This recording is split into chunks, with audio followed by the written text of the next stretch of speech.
You might be wondering how much you'd have to pay for a new smartphone with 5G. Well, joining us now, CNET senior reporter Shara Tibken with the answer. And Shara, not as much as you might think. Yeah, so we've seen phone prices for 5G devices drop really quickly. And today, Verizon announced its cheapest 5G phone. So this is going to be a $400 phone from TCL.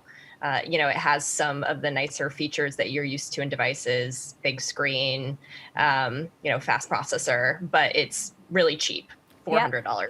$400. That doesn't sound too bad. Why have 5G phone prices been falling so quickly? Part of the reason is the pandemic, just kind of the reality of the world we're living in. But then there's the fact that carriers and handset makers want everybody to move to 5G. Companies like Verizon and AT&T have spent billions of dollars building out their networks, and they really want to get people onto these devices as soon as possible. So they're kind of trying to make it as affordable for people to do that as they can. Yeah, it makes sense. What is the latest 5G phone news today? So that TCL phone is out. It's going to be available on Thursday, $400. It's going to run on Verizon's millimeter wave network. So that's that super fast 5G that we hear about. You can get it on a street corner in a big city, not widespread, but really is kind of that really fast 5G that has been the promise of the new technology. Okay, so for technology challenged people like myself, can you explain what is TCL?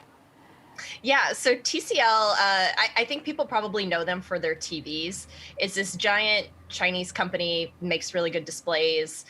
They're very popular for their TVs, but they've also sold phones under the Alcatel brand. Now they're trying to sell devices under their own brand, so TCL. They really kind of just getting started this year, and this device is their first 5G phone in the US. Okay.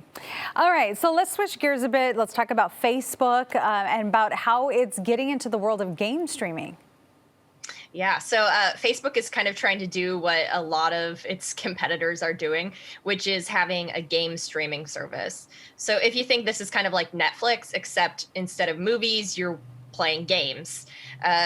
What Facebook's doing is using its service to allow people to play mobile games. So you don't have to download these games. You can play them on a computer or on an Android device.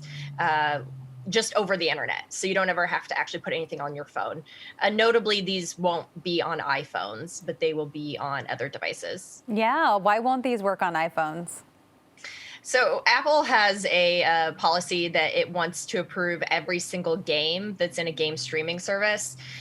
We've basically seen the game streaming companies kind of revolt against this, so they won't offer these on the iPhone right now. We'll have to see if down the line one of the sides kind of gives in on their policy a little bit. But for now, a lot of these new game streaming services won't be available on Apple devices. Yeah, a lot of iPhone users might be like, hey, what about us? So we'll see what happens on that. T-Mobile, we know, has a new TV streaming service for its customers. Tell us about that. Yeah, so the latest company to get into TV streaming is T-Mobile, the carrier that just bought Sprint. It calls itself the Un-carrier. Basically, what it's doing is it has this new service that allows you to pay a fee and get a bunch of different channels. Basically, it's almost like a cable service, but it's streaming. For now, it's just going to be for T-Mobile customers, but next year it will expand, and packages start at $10. All right. Well, Shara Tibken, thanks so much. Thanks for having me.